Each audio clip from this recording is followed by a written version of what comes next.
Alrighty, yo, what is going on, everybody? It's your boy, Mr. DDG94 here, back with another reaction video. Today, we finna react to the homie Maverick, man.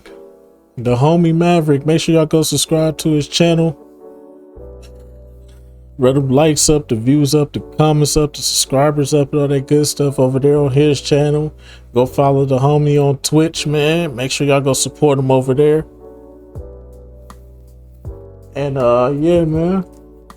Without further ado, let's get right into it. Top 10 favorite NBA Finals teams of all time. Y'all know who my number one is, so we gotta discuss it, my nigga. You know who my number one is. But we gonna see what Maverick's talking about here. Without further ado, let's get right into it. Play. What the fuck? What's going on in you? Welcome back to the channel. It's your boy Matt, bringing you back to yet another Noblesse video. Today's video, we're gonna talk about my top 10 favorite NBA Finals teams of all time. I forgot to put that of all time ranking in there. Matter of fact, let's do that.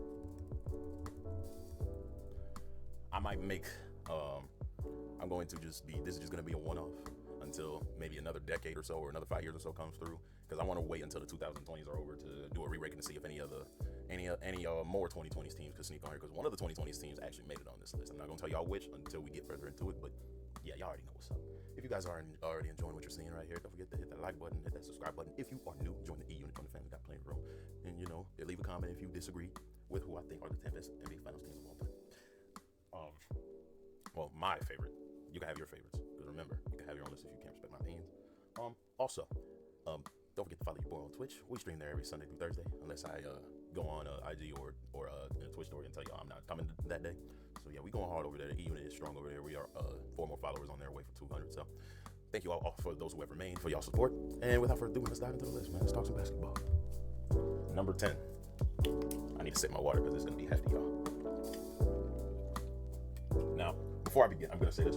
I'm ranking these teams based on not just depth, but how they won the finals. And how they got there as well also matters. So, at number 10, I got the 2015 Warriors. Well, let's just get the Nuggets out the way. We got Steph Curry. We got Klay Thompson. We got Andre Iguodala in his MVP form. We have Draymond Green. We have Andrew Bogut. We have David Lee. You know, we got Festus Ezeli and Maurice Spates off the bench.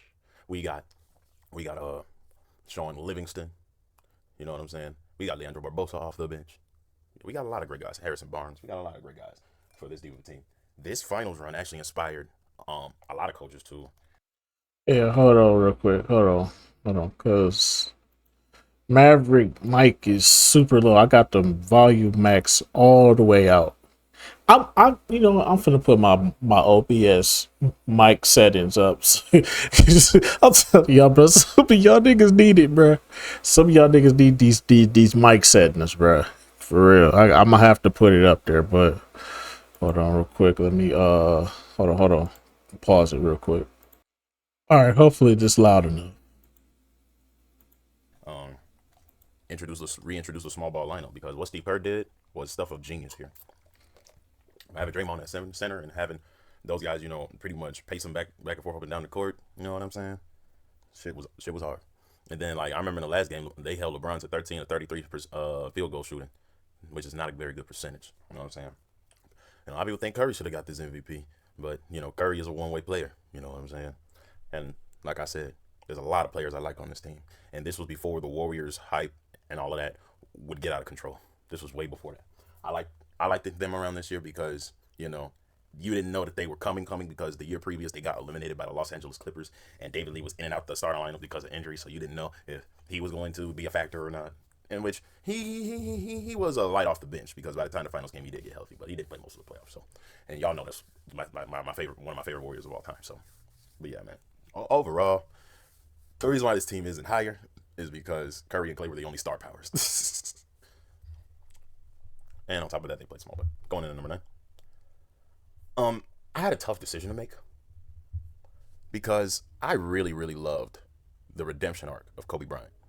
But if I had to pick one of the teams that had to make it from that period, it's the 2009 version of the Lakers. Now, hold on now. Hold on now. Not to discredit Ron Artest and his impact and his greatness and all that, but I put this version of the Lakers on here because Kobe was way more dominant in this series. Like, he was out like a shark who smelled blood. You know what I'm saying? Um, Nah, I think everybody in agreement that the 2009 Lakers was 10 times better than the 2010 Lakers because yeah, Kobe was out for blood because that NBA Finals loss against the Celtics that pissed him the fuck off. The fact that he went into the Olympics and the first thing he did was hit Pau Gasol in the chest and say, "Bitch ass nigga, you better be ready for the season. But I'm gonna bust your ass in this game though. I'm gonna bust your ass in this game today. We gonna take that gold, but come regular season, your bitch ass better be ready, nigga, because we getting this chip. We running it back. We getting this chip, boy." He had to let Pau Gasol know. He knew that his second best player was Pau Gasol, and he knew I gotta get this nigga right. Cause if I don't, we ain't winning no chip. like the Magic Cause couldn't really stop this Kobe series. was You know locked what I'm in. saying? Like they got psyched out so bad that Courtney Lee blew that point blank layup in one of the games during in the clutch. And then I'll never forget how amazing of a fourth quarter game in game 3, or was it game 4? I think it was game 4 where Derek Fisher hit like 2, 3 threes in a row, and then one of them was in Jameer Nelson's face. He just pulled up and was like, ugh. Iconic. Felt more like a dominance. I know the finals was lopsided, but think about it. You had Kobe, you had Powell, you had Derek, aka D Fisher, you had Lamar, you had Shannon Brown, you had Trevor Threes on this team, Shasha Vujacic, Jordan Farmer. You had a lot of great talent, and Andrew Bynum had came back off of knee surgery. This team was freaking loaded. You know what I'm saying? And it seemed like, with how Kobe was carrying his team, he elevates, those that he plays with. You know what I'm saying? He elevates. You know what I'm saying? Because he expects dominance from these guys, night in and night out, which is what I love about, this period for Kobe Bryant's career. You know what I'm saying? And then, like, when you pay attention to the numbers, let's see. And then when you pay attention to the numbers, you can see how dominant Kobe was. He averaged 32.7 assists and 5 rebounds in all 5 games of the 2009 finals. You know what I'm saying? And then that's way up from what he averaged in 2010 with the 28 points. You know what I'm saying? But yeah, man, the reason why this team's on here because of the dominance. Now, from a team that was dominant offensively, let's move on to a team that was dominant defensively. Coming in at number 8, we got the 2021 Milwaukee Bucks. Hey, don't throw no shade toward that boy Giannis, all right? That boy Giannis went from playoff unsure, finals unsure, to one of the greatest power forwards in the game with this.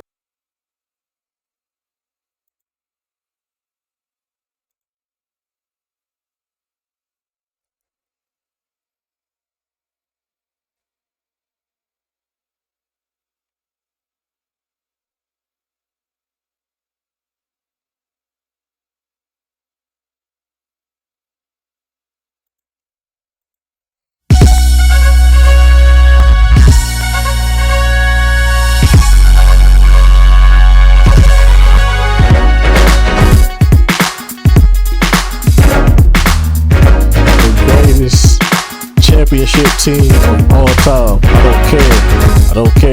Shaq and Kobe. Who is Shaq and Kobe? Who is Michael and Pippen? No, nigga, it's Giannis and Chris Middleton. Nigga, fuck you mean? I don't care what y'all talking about. LeBron, Wade, Chris Bosh, fuck out of here. LeBron, Kyrie, and Kevin Love, fuck out of here. Kevin Durant, Steph Curry, and Klay Thompson, fuck out of here. The San Antonio Spurs, fuck out of here. It's only one team. It's only one team for me.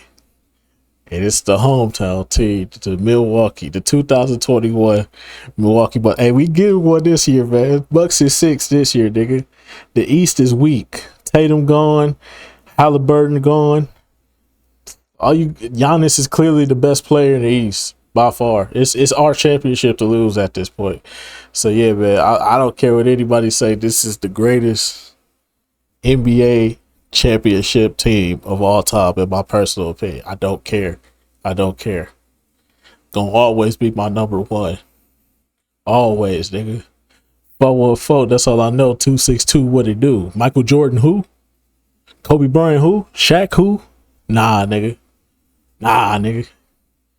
It's Giannis in the 2021 Milwaukee Bucks, and it's not even close. Nigga, fuck out of here. Series. Because Giannis had to deal with a lot of BS. And remember, it's not just the path they took. Because they did beat Atlanta. You know what I'm saying? Minus Trae Young to get here.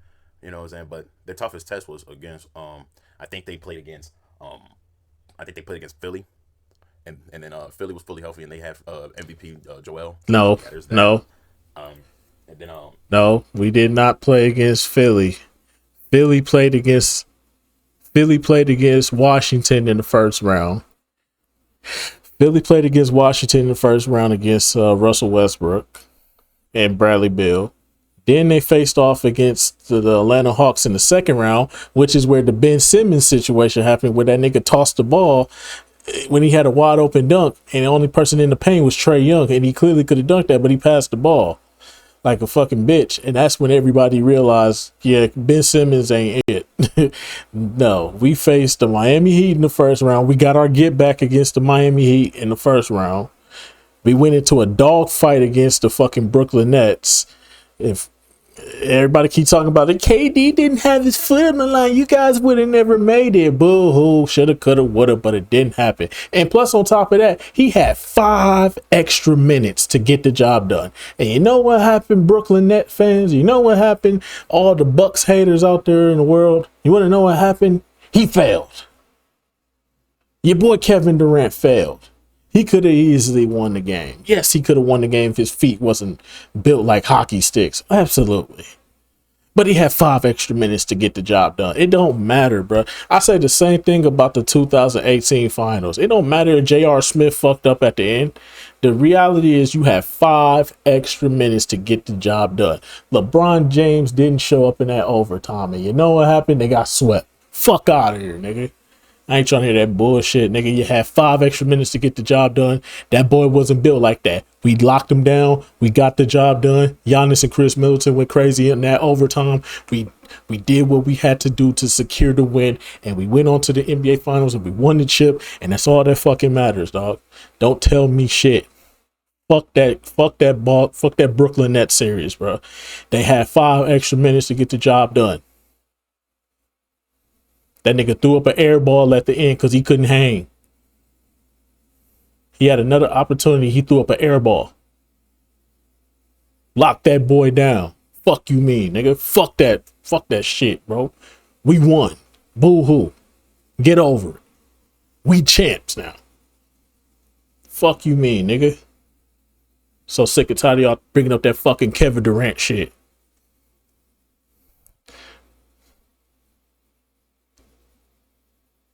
And then on top of that, we made it to the finals without Giannis. And y'all still don't want to give us our props. To this day, they still don't want to give us our props.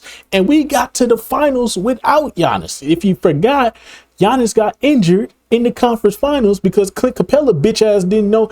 Clint Capella bitch ass was grabbing on him on the alley-oop. Instead of just trying to stop, because he couldn't guard Giannis. Because Clint Capella couldn't guard Giannis, and he grabbed him and held him and brought him down. He landed out his knee hyperextended. We thought the nigga tore his ACL the way his leg bent. We thought he tore his ACL. That was done. At that point, we was like, bro, as Bucks fans, we are cursed. But it turns out he just hyperextended it. It was cool, and he'll be back. He'll be back by the finals if we get to the finals. And Chris Middleton, Drew Holiday, and Brook Lopez locked the fuck in and got the job done. And we finished them Atlanta niggas off in 6. Everybody gonna bring up, but Trae Young was injured though. Boo-hoo. And Giannis was injured. We still got the job done. It don't matter. Fuck you mean, nigga? Stop discrediting our championship, bro. Stop discrediting our championship because it's not the Lakers, it's not the Knicks, it's not the Bulls, it's not a marquee team. It wasn't the Brooklyn Nets. That's why y'all mad, because it wasn't the Brooklyn Nets. Them niggas had 5 extra minutes to get the job done, and they sucked. They sucked dick at the end. Trae Young went down, but so was Giannis down.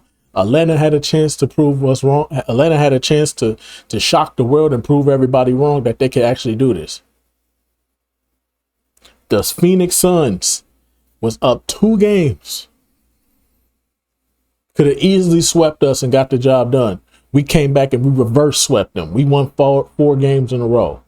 Fuck you mean, nigga. Put respect on our fucking championship, bro. Stop it. So sick and tired of people saying that shit, bro. I want want to say in the first round they beat Miami. I want to say that too. But regardless of who they did or did beat in the first round, they had a pretty good path. And then like furthermore, look at how dominant this team was from a roster perspective. You had Giannis, you had a prime Chris Middleton, you had Drew Holiday who was one of their ultimate glue guys. You had PJ Tucker, another glue guy that could defend very well. You had Brook Lopez. We should have never got rid of PJ Tucker though. That's what ruined everything. DDV and Pat Connaughton on the bench, and Mike Budenholzer as a freaking head coach. You can't go wrong with a roster like this. And then like here's where most of the argument is made. It's how they won the NBA Finals. That made me want to put on this because they were down 2-0. They were down 2-0, and they caught all the way back up. Like once game 2 was said and done, and Monty Williams thought it was okay to put DeAndre Ayton on Giannis, man, Milwaukee started torching their asses, bro. It was a reverse sweep. It was a reverse sweep because they never won another game after this. They never won another game after this. I'm telling you, I mean the Suns. You know what I'm saying? And Charles Barkley could do nothing but weep over that loss, man. But as somebody who is, a pro Midwest guy, except for Green Bay Packers, I didn't mind seeing the Bucks handling their business because that's our next door neighbor. You know what I'm saying? Because I'm from Minnesota. So yeah. Plus the Bucks are on the Eastern Conference. They're not really a rival like that to my Timberwolves, so I could cheer them on. You know what I'm saying? Plus Drew Holiday and Brook Lopez were two of my favorite players in the league at a point, and I felt so happy to see them finally get the respect they deserved for sure. But yeah, man, shout out to Giannis, man. He really deserved it. He really put on a heater on this series, man.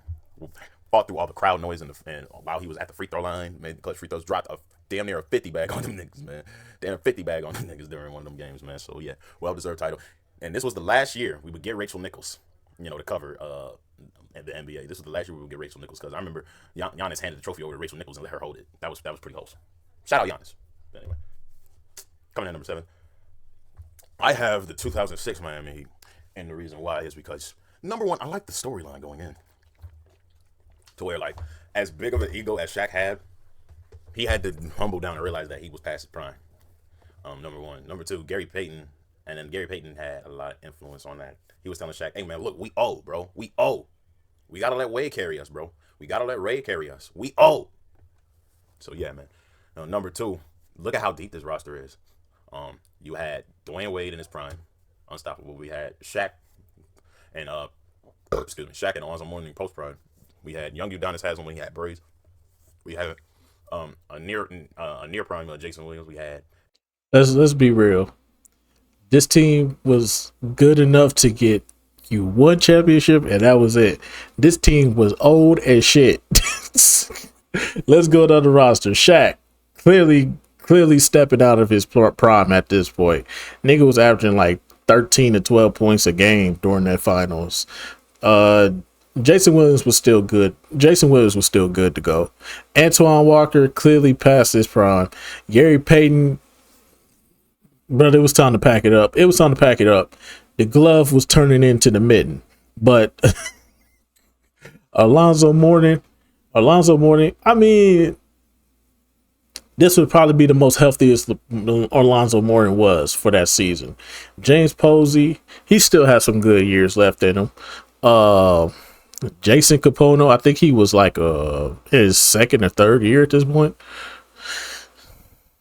Derek Anderson, I don't know nothing about him. I don't know who that is. But yeah, man, the 06, this was only good for that one run, bro.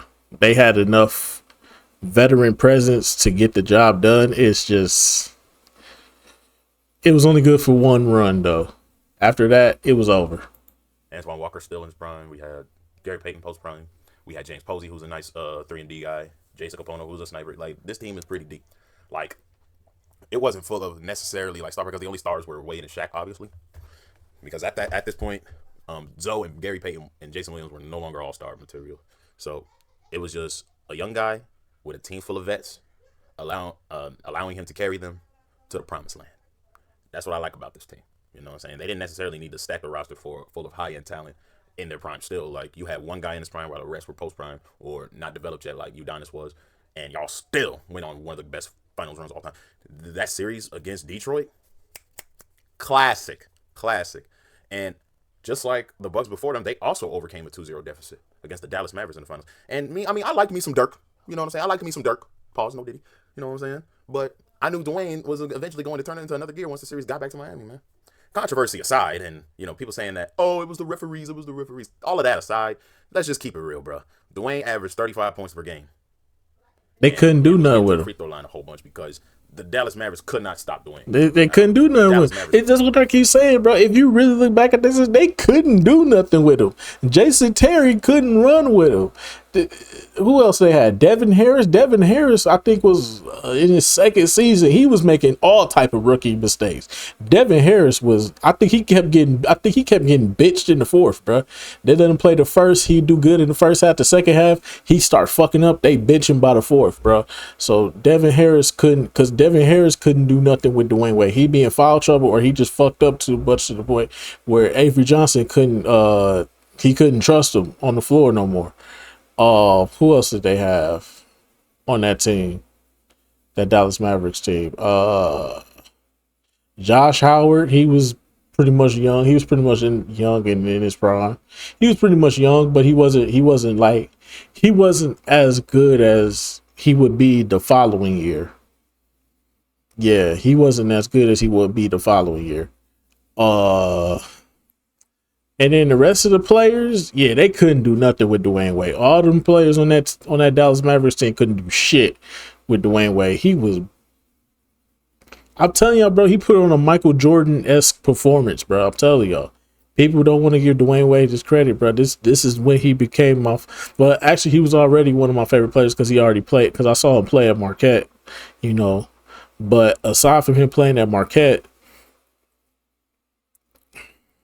dude was already one of my favorites, bro. Especially when he took the Miami Heat team to the second round in his first year. could not stop Dwayne.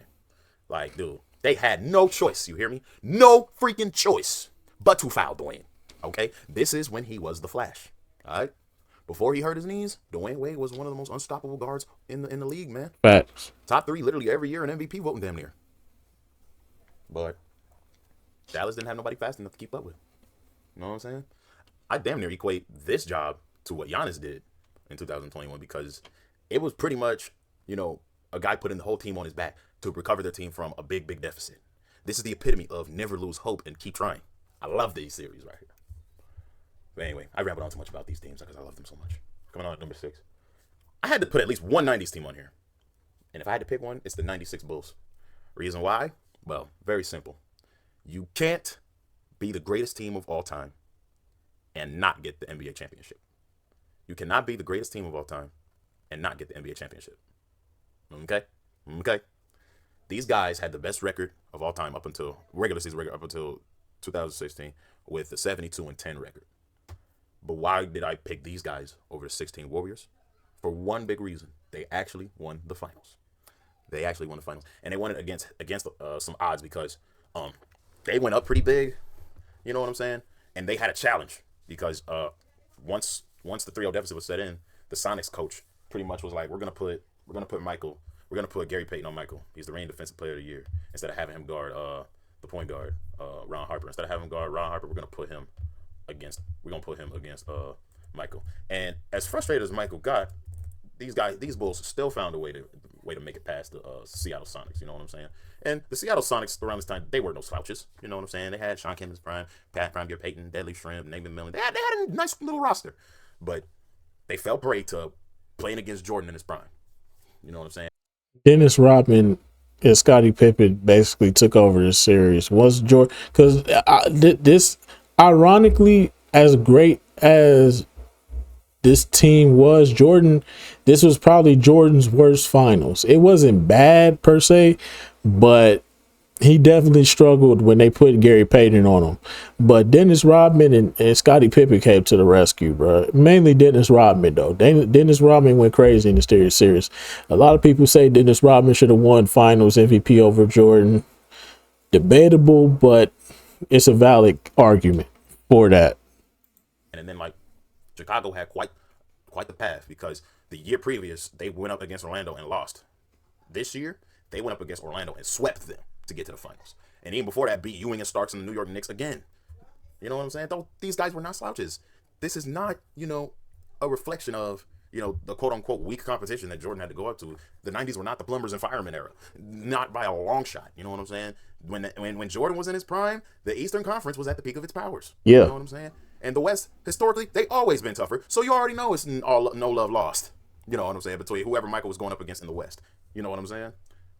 But furthermore, this proved ultimately why Michael Jeffrey Jordan is the greatest basketball player of all time. And then the next two rings afterward, where he beat MVP Karl Malone and he had an iconic shot, was the perfect cap off to his career. You know what I mean? But I had to put the 1996 on here because they were way more dominant than the later teams. So yeah, Michael Jordan's the GOAT. Number 5. If I had to put, speaking of teams that were in the midst of a three-peat, if there's any other dominant team I'd like to put on here, it's the 2000-2001 Lakers. And a team that also had Ron Harper. Ain't that funny? But yeah, this team had some talent. You know what I'm saying? You had Devin George, you had Ron Harper, Brian Shaw, Robert Horry, Ho Grant, Rick Fox, who's now a big time actor, Isaiah Rada, D Fish, Kobe, and Shaq, all in their primes. Well, Shaq and Kobe, Ho Grant, Ron Harper, and then we're out of their prime. But yeah, and then Big Shot Rob as well. And the reason why I put them on here is because when these guys got to the playoffs, couldn't nobody beat them until they got to the finals. They swept the entire Western Conference, dude. Like, they never lost to any Western Conference team in these finals here. Never. That's how unstoppable Kobe and Shaq was when they were at the peak of their powers. Despite their differences of opinion on how to approach the game, they learned to put their egos to the side. And thankfully, Phil Jackson was there also to assist with that. You know what I'm saying? Like, first round, they beat Portland, who they, almost lost against in the year previous. They swept them. Second round, Sacramento at the peak of his powers with Chris Webber and Page in them, swept them. Their biggest rival in the West. The third round, conference final, San Antonio Spurs, swept them. The only notch against them is when they went up against AI in the Sixers, because AI had something to prove game one. But regardless, they didn't let that affect them. They responded with never letting AI get them again. And I like that shit. Because once you guys know, like, once a team knows that they're that team, they got to do what it takes to maintain dominance. You know what I'm saying? And the 01 Lakers definitely are a team that maintained their dominance. So yeah. Shout out Shaq and Kobe and D-Fish and all them and Phil Jackson, man. These guys were dominant. They laid the blueprint for the 2017 Warriors to follow by. Only difference is they could accomplish this feat in a much tougher era with a not so stacked team. Okay.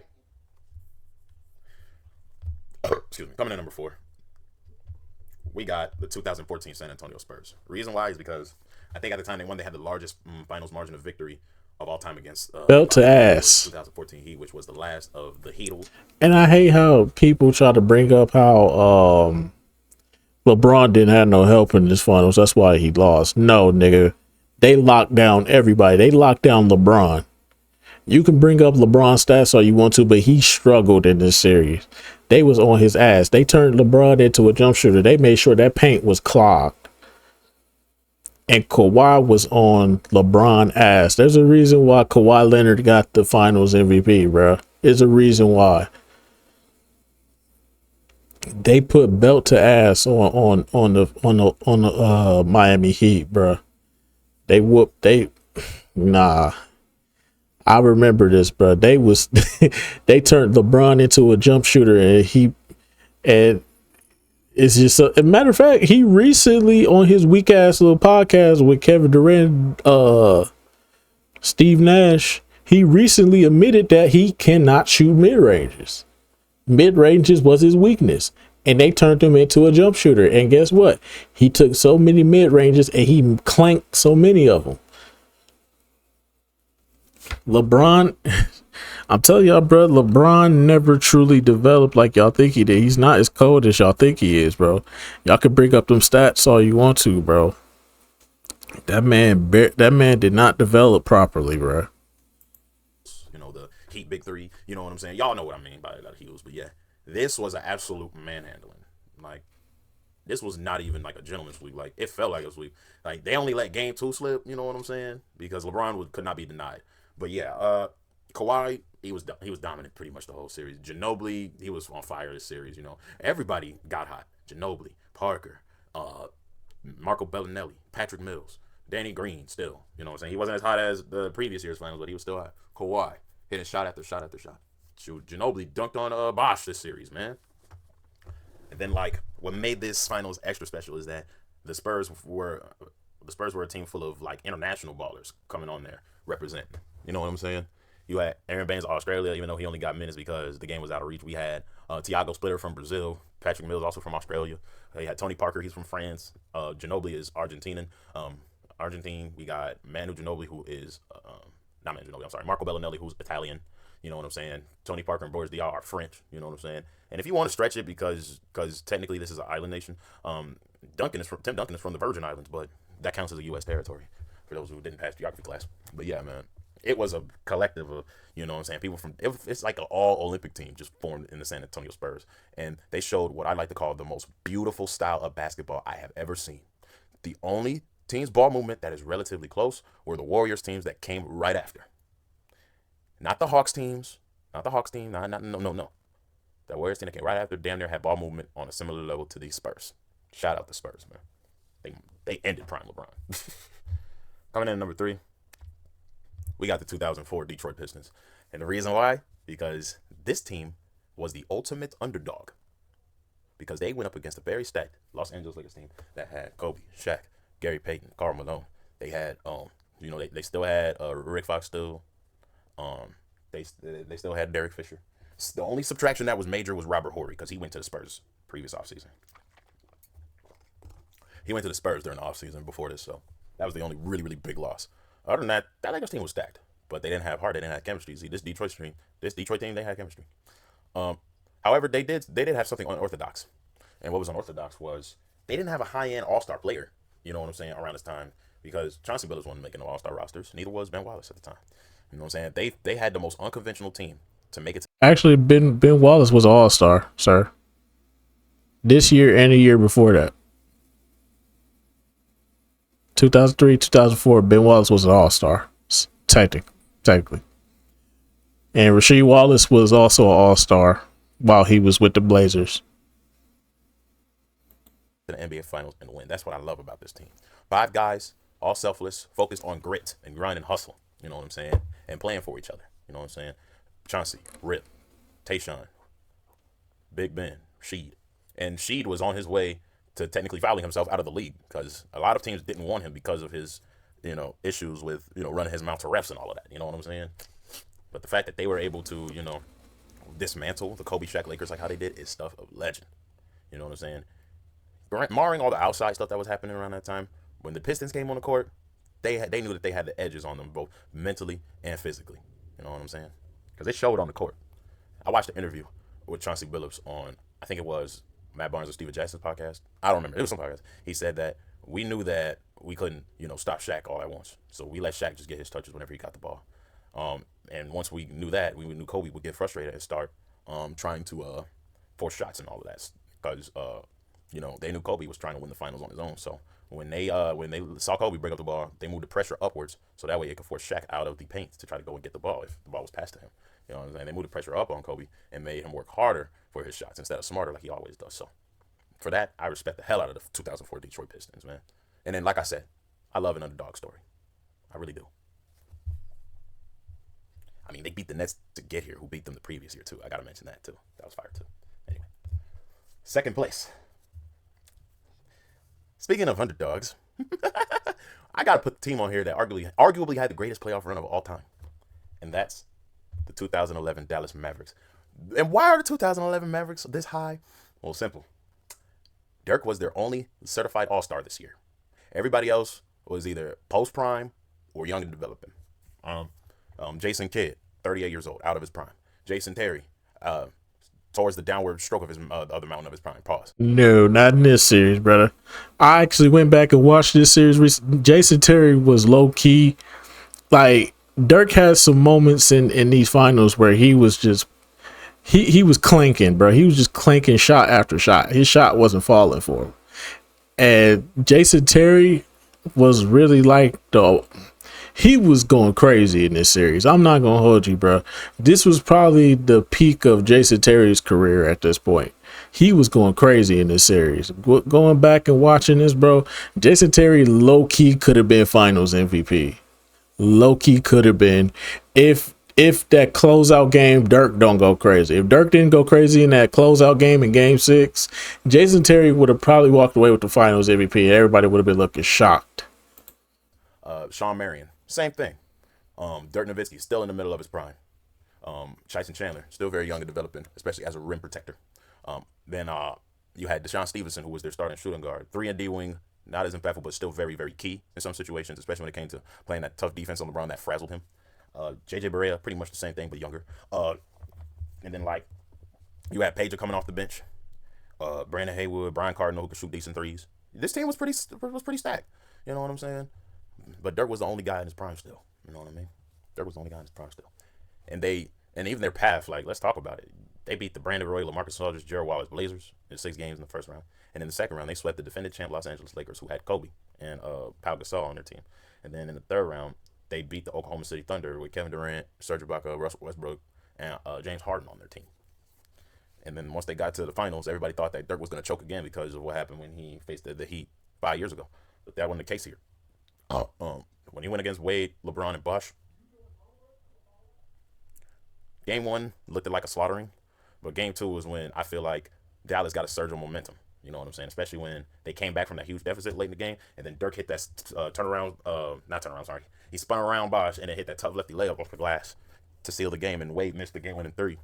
I felt like Dirk and the Mavericks had an extra burst of momentum. Even though they would drop Game 3 in Dallas, the next 2 were big wins because those next couple games, LeBron wouldn't show us why he's supposed to be the quote unquote next Jordan or King James or whatever the hell he was supposed to be. LeBron turned into LaFoe. This man put up 17.8 points per game because the zone defense of the Dallas Mavericks had him frazzled, had him committing hella turnovers. I remember watching one play from this series. This nigga literally threw it to Jason Terry while he was in the passing lanes. Like, why would you throw that, LeBron? As I stated before, Shane Battier indirectly, inadvertently admitted that LeBron did not know how to read defenses. He saw that shit. He said, "You don't know how to learn. You don't know how to read defenses, do you? So you don't know what the zone look like." We got a lot of work to do this summer, LeBron. I'm telling you, bro. LeBron sat up here and lied and said, "Yeah, I never needed Miami. Miami would have never. I don't need Miami to make my career great." Then bullshit. That motherfucking 2011 NBA Finals said differently, my nigga. Bullshit. If Shane Battier wasn't on your team, nigga, you would have never. They probably, bro. Kevin Durant and Russell Westbrook would have a ring. Kevin Durant, Russell Westbrook, and James Harden and Serge Ibaka would have a ring right now. If it wasn't for Shane Battier teaching this man how to read defenses. Shoot, and not only that, this nigga was clinking, because LeBron thought that he could just waltz on a team, a super team, and it should be an easy coast to a win. It took LeBron losing to these guys to figure out maybe I'm the problem. That's another reason why this team is very, very high on my list. That's why this team is very high on my list. Because you all know, believe me, you all know how I feel about LeBron. Not number 1 all time, but definitely somewhere in the top 10 all time. For me. Okay? So please, LeBron heads, please get off my back. Lesexuals, please stop crying to yourselves in the corner. The better team here won because they had more heart. If LeBron would have just showed up instead of being the 3rd leading scorer on his team, I'm not making this entry in this video. LeBron has a 3-peat. The facts are the facts. Well, I get number 1. We're going to have some, well, not dishonorable, I'm sorry. We're going to have some honorable mentions. 2010 Lakers. I like this team too, but my issue primarily lies with how poorly everybody performed in Game 7 up until like the last quarter because, man, everybody was just clinking.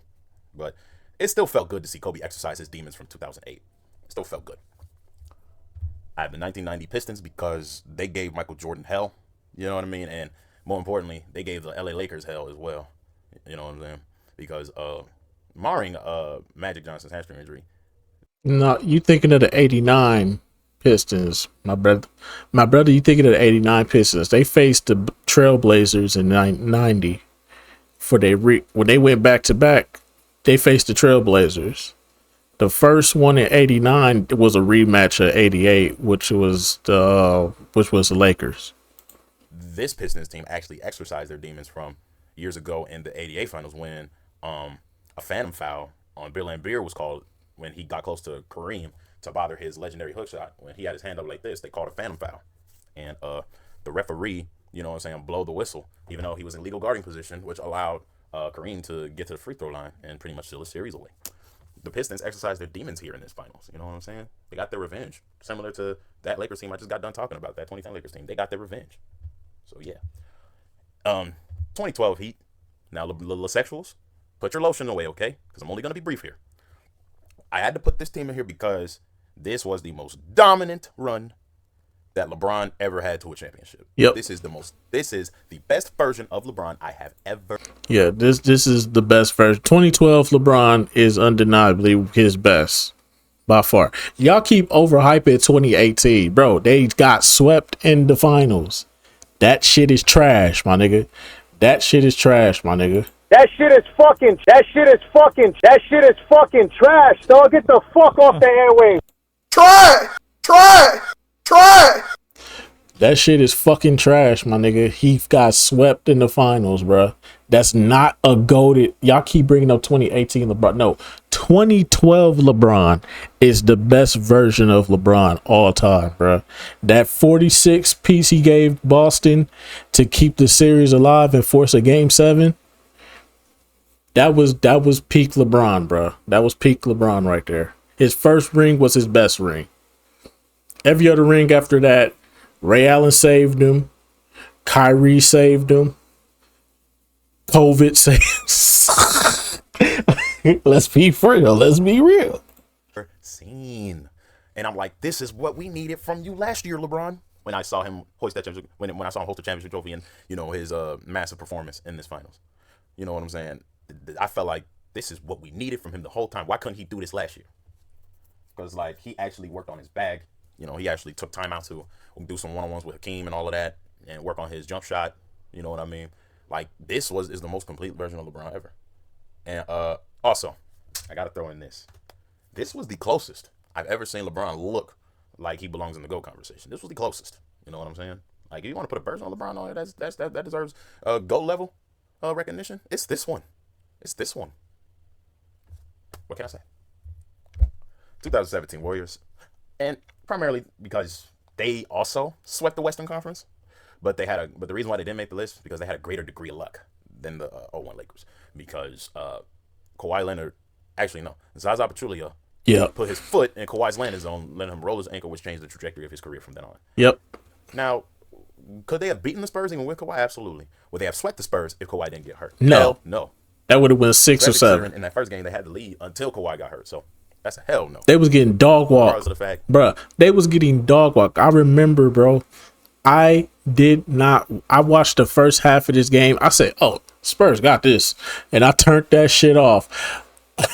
I went outside. I went outside. I think I drove to some girl house to go kick it with her real quick. I turned the game on real quick, before you know, we got it in. You feel me?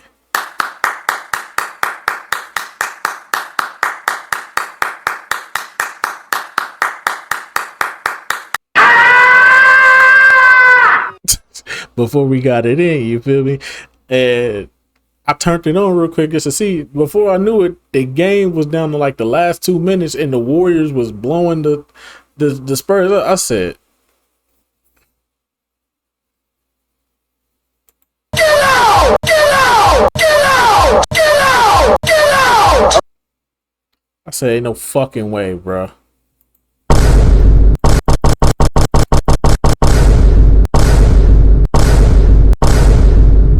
What the hell? Oh my God, no way. You don't find that suspicious? You don't find that suspicious? It's like, damn. And I was like, damn, what happened, bro? How did they come back and win this? And then come to find out, Zaza Pachulia did that bitch ass shit. And Zaza Pachulia been on my shit list for a long time. Fuck Zaza Pachulia. Everybody treated this team like these guys ruined the NBA, which, you know, kind of made me grin for them even more, because they are, how do I put it? They were the villains of the NBA. They were the heels of the NBA, especially considering. But the thing, though, is this is when the NBA was at its peak. This is when everybody was watching basketball. Everybody was watching basketball when these niggas was in these uniforms together. when these four niggas was in these uniforms together, the NBA viewership was at an all-time high. Once Kevin Durant went to towards Achilles and went to Brooklyn, viewership started going down like a motherfucker.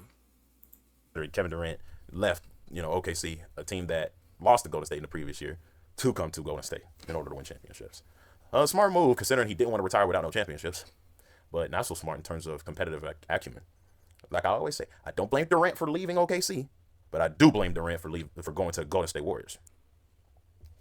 And then everybody said, and then all the sexuals was complaining Curry was twerking to Kevin Durant and begging him to come from the Hamptons. I'll never forget that. The Curry fan wars versus the LeBron fan wars, and I had to spend so much time busting down both arguments from both sides. They were like, Curry's the greatest point guard of all time. I'm like, is he better than Jason Kidd? Is he better than John Stockton? Is he better than Isaiah Thomas? Is he better than Magic Johnson? And then LeBron's the greatest ever. I'm like, he better than Kobe, better than Jordan, better than Magic, better than Kareem, better than Bill, better than Tim, better than Shaq. But yeah, y'all get it. Alrighty, time for my number one pick. Number one pick. Guys, y'all know me. I'm biased as hell when it came to a certain player that got drafted by Minnesota and became a champion elsewhere. And that somebody is Kevin Garnett. And the 2008 Celtics are my favorite team of all time. Until the Timberwolves get their first championship, this will take number one until further notice. Because of two words. Anything's possible. But furthermore, this team was amazing. How this team was amazing. Like, this arguably is the most, apart from those 2017 8 Warriors, this is one of the most stacked teams, you know what I'm saying, of all time. Like, look at that starting five. Rookie Rondo. You got Ray Allen. Second year Rondo. This is second year Rondo.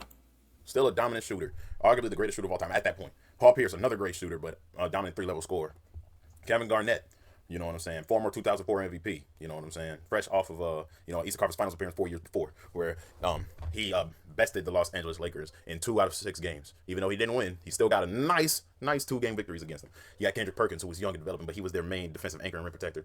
You got Sam Cassell, who also came through from the Timberwolves. You know what I'm saying? And I'm glad he came over there. Eddie House, one of the toughest dudes in the league, man. James Posey. You know, y'all remember him from the 06 Miami Heat squad. So he brought that championship experience over there. Tony Allen, one of the toughest defenders Kobe ever had to go up against. Kevin Durant, too. You know, Big Baby Davis, big body off the bench. Same thing with PJ Brown. Brian Scalabrine, nice sniper off the bench. You know what I'm saying? It was these Celtics that made me, appreciate their organization way more. It made me also, recognize them as the greatest franchise in NBA history, because this was their 17th title. And, me being a guy born on the 17th, that resonated with my spirit, as well as having 2 of my favorite Timberwolves of all time on the same roster, doing what we couldn't do. Like, I'm so happy the Timberwolves traded Garnett to the Eastern Conference, because if they'd have traded him to a West team, I'd have been pissed. You know what I'm saying? Because all the Western Conference teams, you know what I'm saying, were competition, because we got to go through them to get to the finals. He was gonna go to the Lakers, but Kobe never picked up the phone. If Kobe, one butterfly effect could have changed the trajectory of everything. If Kobe picked up the phone when Kevin Garnett called him, Kevin Garnett would have been a Laker, I guarantee you. What I'm saying? So, all in all, the KG fan in me couldn't be more happier that this happened for him. Couldn't be more happier. And even the path that they went through, like, they had to go through the Hawks, you know what I'm saying, who they almost lost to. They had to go through I think they went through LeBron and the Cavaliers too. And then, like, they had to go through Detroit as well to get to this point. And then they beat Kobe and Pau Gasol in them too. So yeah, they didn't have the easiest path ever. You know what I'm saying? But they didn't have the toughest path at the same time. So you got to put some respect on the always Celtics name. 2 words. Anything is possible. Anything is possible. You know what I'm saying? Oh yeah. Bonus points. This team was also busted as hell in some of the 2K games they were in. All right. Let's recap. 10 we had the 15 Warriors. 9 we had the 09 Lakers. 8 we had the 21 Bucks. 7 we had the 06 Heat. 6 we had the 96 Bulls. 5 we had the 01 Lakers. 4 we had the 14 Spurs. 3 we had the 04 Pistons. 2 we had the 11 Mavericks. 1 08 Celtics. So yeah, that's about it for this one, man. For this video. If you guys enjoyed this video, don't forget to leave a like and a comment, hit the subscribe button, hit the notification bell down below, so that way you guys know when I upload. And I'm so happy you guys. We are almost at 1.7K. So keep on liking, keep on sharing. You know what I'm saying? Keep on reposting if you got to. You know what I'm saying? Thank you all for tuning in with me. I don't know what the next list video is gonna be about. That'll be pending.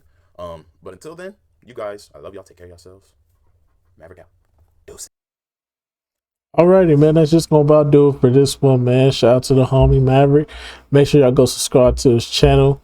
Make sure y'all go follow him on his Twitch. You know what I'm saying? You going crazy over there, go over there, and check on him, man. Sometimes I check up on him over there. You know what I'm saying? Y'all never know. I might be in that motherfucker, man. I might be in that motherfucker just chilling, man. So just sometimes, you know what I'm saying, it's best to go over there, man. You never know where I might be. I might be over there. I might be in the mirror stream. I might be in the bro with glasses stream. You never know where I may pop up at. I don't pop out very often, but when I do, just know it's lit when I'm in that bitch. So yeah, man, make sure y'all tuning in, man. You never know, man. You never know where I might be. You know what I'm saying? If you're not gonna go for Maverick, go there for me. At the bare minimum, go there for me, because you know you never know where I might be. So yeah, man, just go check out his channel, man. Y'all might like what he be doing on his Twitch, man. Go support the homie, man. But anyway, so that just go about do it for this one. I'll see y'all the next video. Till then, bye.